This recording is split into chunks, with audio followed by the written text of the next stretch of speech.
Oi, pessoal, tudo bem? Meu nome é Natália, eu sou psicóloga, líder de diversidade do Grupo Unis e também conselheira do Conselho Municipal da Promoção da Igualdade Racial. Estou aqui para falar de um tema super importante. Dia 2 de abril foi o Dia Mundial da Conscientização do Autismo e a gente vai receber hoje para a gente conversar e conhecer um pouquinho o Gustavo Marangão.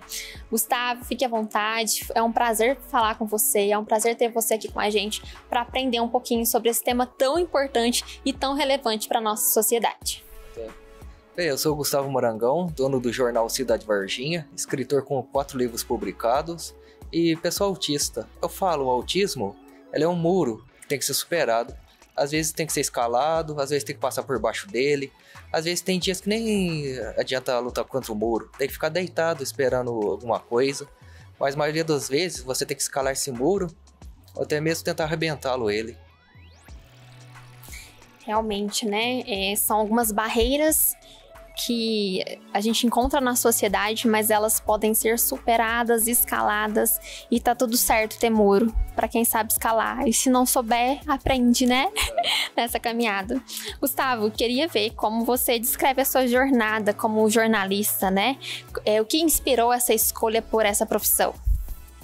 Bem, tudo começou com o gosto pela televisão, pelo rádio, pelo cinema. E eu pensei antigamente em fazer cinema, mas como não tinha em Varginha, optei pelo jornalismo. E uma área que me encontrei, gosto muito de entrevista, de pesquisas, escrever pautas. E foi uma área que eu falo que se encaixou muito bem em minha vida. Você consegue compartilhar com a gente alguma experiência em particular que você teve, que te motivou, que te inspirou a escrever? Bem, meus livros, eles são escritos abordando temas sociais. O primeiro foi a pandemia. Eu escrevi todos os sentimentos que eu tive na pandemia, que as pessoas tiveram, que me passaram. Meu segundo livro, ele é um livro mais íntimo, com poesias mais íntimas. E o terceiro livro, O Homem Ser Normal, que eu lancei ano passado no Unis, ele fala sobre masculinidade tóxica, a questão do homem pai, homem Deus, homem perante a sociedade. Meu quarto livro que eu vou lançar o dia 26 de abril, ele é um livro de cartas e fala sobre amor, questões família, tem poesia, tem questões sobre Deus, questões homem, a imagem dele. Aí é um livro bem diversificado, porque eu decidi escrever sobre cartas, porque as pessoas faltam isso em seu íntimo, uma correspondência, tanto sentimental quanto lealdade entre si. Muito interessante, temáticas super essenciais. Você comentou aqui comigo hoje que a pandemia teve um reflexo muito grande na sua escrita, porque você teve algumas perdas, né? E como essa perda impactou no seu dia a dia, no seu trabalho e na sua escrita? Bem, eu perdi meu irmão, perdi meu tio, meus avós, e quando veio a pandemia, eu vi muita gente perdendo família em um número muito grande. Eu decidi escrever sobre isso, como que isso afeta as pessoas. Aí foi meu primeiro livro que eu consegui escrever sobre um tema. Aí foi vendo que podia escrever poesia sobre temas. Aí eu decidi escrever sobre meu segundo livro que eu já estava escrito, eram poesias guardadas. Aí eu decidi pôr no papel. Aí surgiu meu segundo livro, Liturgia Mímica. E o terceiro livro eu escrevi sobre a masculinidade tóxica, quando isso daí é uma coisa que afeta a nossa sociedade, que machuca muitas pessoas sensíveis, quanto as não sensíveis também. Então isso é uma coisa que impera, eu decidi quebrar isso, esse tabu. Aí eu escrevi um livro de 130 páginas falando sobre masculinidade tóxica em poesia. Em relação à projeção de futuro, quais são os temas que você deseja trabalhar nos próximos livros? Bem, meu livro que eu vou lançar o ano que vem, que já está pronto, ele fala sobre a questão da mulher, questão feminina, a questão dela com ela mesma. Aí nessa questão o poeta ele morre e nasce uma poetisa. E a questão que eu vou lidar com o meu próximo livro daqui a alguns anos é a questão poesia por si mesma. Eu simplesmente sento na frente do computador e vou escrevendo, não tem tema, não tem título. Uma sequência de poesias dividida por numerações. Então, tudo que me vem à mente, o coração, eu vou escrevendo. E eu tô também com um projeto de escrever um livro de contos. E esse conto ele vai abordar bem a nossa realidade, nosso tempo, nossa contemporaneidade. Porque vai falar sobre questões como o meu autismo, questões LGBT, questões de racismo, questões de violência. Aí vai ser um livro de contos abordando temas bem atuais. Gustavo, e o que te inspira, o que te motiva a continuar escrevendo? Porque você falando, percebe-se como você é apaixonado pela escrita, como você é apaixonado pelo jornalismo. Da onde que vem essa inspiração toda? É desde pequeno, veio depois de grande? Como é que foi? Bem, começou aos 18 anos, depois de eu ter assistido um filme chamado... Eu não lembro bem o nome do filme, mas era sobre a vida do poeta Butch Allingsberg. Depois de assistir esse filme, eu procurei os poemas dele, eu senti uma energia... Eu sou ateu, mas eu falo que é uma energia cósmica, uma energia iluminatória. Aí eu decidi escrever livros como ele escrevia, mas não deu muito certo. Aí eu decidi adaptar minha própria poesia pessoal. Aí eu consegui escrever 3 livros de poesia, um de cartas. E sobre o jornalismo, minha inspiração vem... Acho que desde pequeno que eu gostava de assistir jornais. E eu gostava muito de televisão, tanto que eu fiz um ano e meio de PTV. E a televisão foi bastante esclarecedora sobre o que eu queria fazer. Aí eu decidi ir para a parte do web, criar meu próprio jornal, Cidade Varginha. Então o jornal tem inspirações desde pequeno, mas decidi escrever mesmo foi a partir dos 18 anos, depois da inspiração do poeta Allingsberg. Veio Carlos Drummond, Ferreira Goulart, Ferbella Espanca, Charles Bukowski. Aí essas pessoas, esses americanos, esses brasileiros, me inspiraram a ser poeta. Muito bom, a gente percebe que o jornalismo hoje para você, além de profissão, é um propósito de vida, não é mesmo? Sim. E falando em propósito, em profissão, o que você almeja assim, para o futuro? Como você se enxerga no futuro como um jornalista, né? Onde você espera estar, o que você espera desenvolver aí na sua carreira? Minha carreira eu pretendo ser sempre meu próprio chefe, ter meu jornal. Aí eu pretendo expandir muito na área da web, ter meus podcasts de entrevista ou vídeos de entrevista. Aí eu espero que com o advento da internet, né, surjam coisas boas relacionadas ao jornalismo, a parte de entrevistas que eu gosto muito. Aí eu tô esperando assim, enquanto isso eu vou com calma no jornal, eu faço cada dia uma notícias, eu tô muito expandido para a área de entrevistas no setor cultural. Tanto se vocês verem meu jornal, a parte de cultural lá tá bem grande. Eu entrevisto atores, atrizes, cantores, poetas daqui de Varginha e do sul de Minas no meu jornal. Ele tem apenas 20 e poucos dias, mas já entrevistei bastante gente no ramo da cultura. E eu pretendo expandir isso e continuar assim pro resto da vida. E você, como uma pessoa autista, o que isso reflete no seu trabalho, na sua escrita? O que isso reflete na sua vida? Eu falo que é foco. O autista tem bastante foco, ao meu ver. Eu faço parte de um grupo de autistas no WhatsApp e eu vejo como eles são focados em um tema, em um hiperfoco. E eu falo, eu tenho que focar em uma coisa, tanto que na faculdade eu me foquei totalmente. Consegui grandes coisas como entregar um ano de antecedência no meu TCC, formado com honra. Um ano de antecedência no TCC? Inspiração, gente. Isso aí a gente vai formar até de pé. Eu consegui também 2 artigos aprovados no Sinchet, um na UFRJ, sendo o mesmo artigo. Então eu consegui a nota máxima do ENAD na minha sala. Então eu falo, o autista ele tem foco, ele tem potencial, mas se não tiver uma base psicológica e familiar boa, ele vai desmoronar pro pior. Então, como você vê esse apoio familiar, né? Como foi essencial para você na sua jornada ter essa rede de pessoas que te apoiam? Como falei, eu cheguei a perder bastante gente da minha família, né? Agora sou eu e minha mãe, bem dizer. Tenho meu pai, mas sou mais focado mesmo em minha mãe. E ela me ajuda bastante, eu tenho minha psicóloga, eu faço tratamento psiquiátrico. E eu falo, sem a psiquiatria, a psicologia, eu não conseguiria ter feito 1/4 do que eu consegui fazer. E Gustavo, você falou, né, do seu artigos publicados, seu TCC que você antecipou. Fala um pouquinho qual temática você trabalhou nesses artigos, qual foi o tema principal do seu TCC? Foi jornalismo literário no dia a dia, porque jornalismo, se for pego, tanto uma reportagem quanto uma matéria, é uma coisa bem diminuta, uma coisa bem pequena de tempo. às vezes é coisas de segundo para se descrever um acontecimento. E vou dar o caso da Boate Kiss, como também o caso de Truman Capote, Sangue Frio, o livro que escreveu. São coisas que vieram de matérias, reportagens, até mesmo longas, mas se for ver, o tempo era bem pequeno para entrevistas de pessoas, para captação de imagens. E o jornalismo reportagem tem disso no livro. Ele, por ser um livro, ele não tem um tempo, ele não tem um número de páginas suficiente. Ele pode ser alongado e tudo que aconteceu, por exemplo, com Truman Capote, as séries de assassinatos que ele reporta no livro, ele conseguiu isso mais de anos de investigação, conversando com as pessoas, analisando fotos, registros policiais. Então, o jornalismo literário, no meu artigo, no meu TCC, eu descrevo isso, o tempo, a importância dele, para não resumir, mas expandir a literatura e o fato que aconteceu, o acontecimento, dando mais visão às pessoas que não puderam falar na época, as imagens.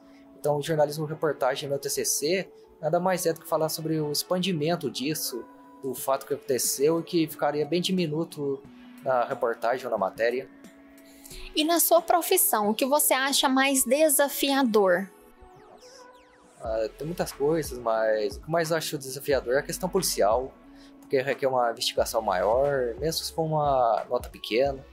Porque se pegar uma nota de um veículo, de um blog, ou do jornal mesmo, da televisão, do rádio, cada um vai dar uma diversificada. Uns vão ter mais informações, outros vão ter menos.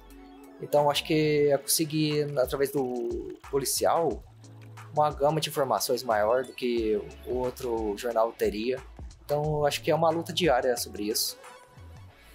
Em relação ao jornalismo, né? Você falou que tem algumas dificuldades por estar no sul de Minas. Quais são esses limitadores da nossa sociedade que muitas vezes não, de repente, incentiva, né, a sua profissão? Bem, eu acho que falaria sobre a parte cultural, que eu sou mais focado, que eu estou tentando expandir meu jornal, porque no sul de Minas temos ótimos atores, atrizes, desenhistas, poetas, cantores, só que eles estão fechados seus cubículos por falta de apoio, tanto do governo quanto da população. E eu vou tentar expandir eles, mas sem uma ajuda mais profissional de pessoas da população ou então do governo, fica difícil, porque uma coisa é fazer uma entrevista, dar 1-2 dias de destaque pro artista, aí depois ele volta para sua vida, seus shows em barzinhos. Às vezes ele nem mesmo consegue fazer um CD ou ter maior compartilhabilidade na web. Então eu tento dar visibilidade ao artista, mas um jornal só no interior não vai expandir o artista mineiro, vargiense, Eloy Mendes ou Três Pontas para o mundo. É preciso da ação da população com o governo. Assim, você vê essa importância, né, de ter, além do apoio dos jornalistas, políticas públicas, né, necessárias, assim como o apoio da sociedade nesse processo, né, de construção, processo de carreira. Muito bom. Gustavo, agora para a gente ir finalizando, né, o nosso bate-papo, gostaria que você compartilhasse um pouquinho sobre os seus livros, apresentasse ele aí para o pessoal ver, adquirir, falar em quais plataformas, onde a gente consegue também ter acesso. Bem, esse daqui é meu primeiro livro, Folhas Secas de Minha Quarentena, que eu descrevo sobre a pandemia. Esse é meu segundo livro, Liturgia Mímica, que são poesia mais íntima, que eu descrevo o mímico também nele. Uma questão, se for bem para pensar no título, liturgia mímica, uma coisa religiosa, regida por um mímico. Então é uma coisa que eu falo que vem do coração, um sentimento. E esse daqui eu escrevi sobre a masculinidade tóxica, que é homem ser normal, que eu explico a questão homem-deus, homem-pai, homem-filho. E esse é o último que eu vou lançar dia 26 de abril no Museu de Varginha, às 19 horas, que é Cartas de Ninguém, que é um livro de cartas que fala sobre várias questões de família, poesia, questão de amigo, questão Deus, questão dinheiro. Então é uma questão que está no nosso tempo. E eu escolhi cartas porque é uma coisa que a gente não faz mais, mas é uma coisa bem íntima, uma coisa apaixonante, sentimental. Aí desenvolvi esse pequeno livro. até mesmo a questão autista está nessa carta. E eu gostaria de ler um pedaço para vocês. Carta de um autista ao mundo. Querido mundo imperfeito, este ano já deu para mim. Não estou em situação de conversar hoje, e por quê? Quer mesmo saber o porquê disso? Eu vou lhe dizer. Tenho 20 anos de idade e meu diagnóstico faz 17. Então 3 anos sei muito bem como pisar no mundo para não parecer esquisito. Mas é difícil copiar os hábitos e padrões de pessoas neurotípicas.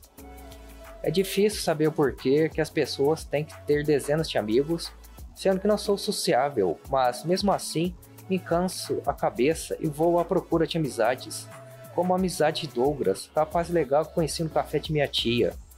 Ele gosta de jogar bola, mas também de livros como eu. Temos livros da trilogia vampírica Os Vampiros de Ruanda, sendo uma além ficção que conta a história com humor negro de vampiros que tentam viver a vida em um lugar ensolarado. Tenho também a amizade de Paula, que tem 15 anos. Sei que é nova, mas gostamos muito de patos e de patos ficamos horas falando. Acho que ela também é autista, mas não sei se ela quer saber sobre isso, sendo que não contei sobre isso de mim para ela. Sou assim mesmo, discreto sobre tudo em minha vida. Nem redes sociais eu tenho. Para que isso de se expor para outras pessoas verem? Estou do outro lado da vida. É com o meu emprego. Estou puto da vida. É com o meu emprego. Porque eles me colocaram em uma nova função que é bem abaixo de minha genialidade. Pois sou tão esperto, mas eles não reconhecem isso de mim e acham que eu sou incapaz de resolver problemas sérios. Então, o que eles fazem? Me jogam para a função inferior. Comecei como auxiliar de escritório, ajudando as pessoas em coisas banais, mas com o tempo me colocaram para ser copeiro. Dá para acreditar nisso? Caí de função e o pior é que nem protestei, porque o idiota aqui caiu na conversa de chefe e foi para água abaixo. Levei uma semana para dar atenção a isso. Sei que os sons do mundo me atrapalham também, tirando minha concentração e foco, me deixando louco da vida com tonturas e agitações. Mas isso acabou também com o meu sonho de ser músico de rock e ter uma banda. Queria tanto ser como Marilyn Manson, ao mesmo tempo intenso e ao mesmo estranho e apaixonante. Gosto de uma coisa que a maioria das pessoas típicas ou homens não gostam ou fingem não gostar, que é maquiagem. Adoro me maquiar, é claro, às escondidas, quando não tem ninguém em casa. Meu psicólogo disse que pessoas como eu, com essa minha característica de neurodesenvolvimento, costumam ser mais abertas às sexualidades e maneiras de comportamentos. Ou seja, somos mais coloridos que as outras pessoas. Estou irritado também com meu pai, ele não sabe agir comigo. Ele mora em outra cidade e vem passar o fim de semana comigo. Ele não fala muito comigo e não se importa com o que eu gosto. Quando vou até a sua casa, ele fica vendo um jogo de futebol na televisão e eu em meu quarto, meu segundo quarto, lendo um livro, ouvindo Manson e planejando uma banda que nunca existirá. Uma coisa que me conforta é meu psicólogo, Evaristo Manuel, o Sr. E.E., pessoa que eu gosto muito e que me deu o laudo que precisei. Ele me pergunta sempre como estou, me ouve, me dá conselhos e me ajuda nas coisas particulares da vida. Minha mãe me ajuda muito, apesar dela viver em outro mundo. Ela gosta muito de beber álcool e às vezes me atrapalha. Mas como na vez que ela não estava sóbria e vomitou em mim na hora de ir para a escola, em dia de prova. Mas tirando seu vício, ela me ama muito, tanto que ela diz que trabalha muito para me dar conforto na vida. Ela trabalha na mesma empresa que eu, só que ela é faxineira. Minha tia, que é dona do café, me disse certa vez que minha mãe era a ovelha negra da família. Não sei o que isso quer dizer. Bem, tem uma música sobre isso, de uma cantora brasileira, mas até hoje não entendi a letra em relação à minha mãe. Mamãe é boa e não rebelde. Ela só bebe um pouco a mais quando está depressiva. E isso está melhorando desde que ela voltou da clínica 2 anos atrás. Nossa, que bom escrever esta carta. O Sr. E.E. diz que tem que escrever o que me incomoda, do que gosto, e mostrar para ele como carta. É parte do tratamento e gosto muito de fazer isso. Quem sabe um dia eu junte tudo que escrevi e lance um livro. Mas até lá, fique com Deus, mundo, Não nos trate mal porque somos aparentemente diferentes. Só queremos um lugar de respeito no mundo como qualquer um. Agora para que eu preciso. Eu preciso me recompor. Eu tô falando sério, para isso aí. Nossa, não. Aqui, Gustavo, para. Eu baseei tudo isso vendo filmes na internet. Muito Nada lindo. disso é real. Mas assim, muito pelo contrário, Gustavo. Eu acho que isso é muito real na vida das pessoas. Assim. Eu, né, convivo com algumas pessoas autistas, minha filhada ela é autista também. E eu tenho uma filhada de 4, eu tenho 5 já, né? E aí eu fico vendo, você lendo, você falando, eu fico vendo os desafios também, né? Que ela ainda vai passar, que ela ainda vai encontrar na jornada. E como o olhar, né, das pessoas autistas é um olhar diferente do mundo também. E como é uma característica e não é uma doença, né? Não é algo que limita, mas muito pelo contrário. São gênios. Você falou, né? Nossa, eu sou gênio demais pra estar nesse cargo. Acho que é exatamente isso. Vocês são evoluídos demais pra estar nesse mundo. Eu acho que eu me sinto não tão evoluída assim, né? Porque é uma característica diferente, uma forma diferente de ver o mundo, de pensar, de falar, de agir, gostos diferentes, né? Escolhas diferentes. Mas essenciais pra nós. Eu acho que deixa o nosso mundo mais colorido, sabe? E agora, nossa, peraí. Microfone, né, Natália? Ajuda aí.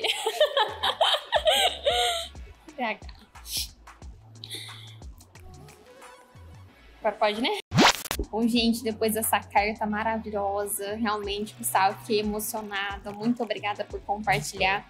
Muito obrigada por colocar em palavras alguns sentimentos, né, de pessoas, algumas vivências. Me impactou muito e me impacta muito essa temática, não só por eu trabalhar com psicologia, mas por eu também conviver, né, com pessoas autistas. Eu sou muito apaixonada pela temática também.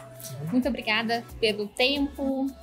Obrigada, né, por esses exemplares, por compartilhar um pouquinho de você e do mundo com a gente, né, que privilégio nós temos de ter um artista, um jornalista, um escritor de tanta qualidade aqui em nossa cidade de Varginha e também, né, ex-alunos do Grupo Unis, que faz vários projetos com a gente, que nos ensina todos os dias, tenho certeza que aprendemos muito com você em toda essa jornada. Então fala pra gente onde a gente pode adquirir seus exemplares, né, e depois também nós iremos disponibilizar, né, o link para vocês terem acesso, mas qual que é? Bem, meu livro, todos os 4 e os que virão, eles são da editora Uicrap. Está aqui nesse daqui, Uicrap. Aí para me encontrar na internet, você digita Gustavo Marangão, Uicrap, e meu link estará lá com minha biografia e meus 4 livros. Ou então me procurar pelas redes sociais, Gustavo Marangão. Muito bom, gente. E é isso. Obrigada. Obrigada mais uma vez, Gustavo. Seguimos juntos, né, nessa jornada que se chama vida. Que possamos co-criar e construir junto um mundo bem mais colorido e com mais gênios autistas, assim como você. Então, eu que agradeço, eu quero dizer, o autismo é um muro, mas pode ser quebrado a qualquer momento. É isso. Obrigado.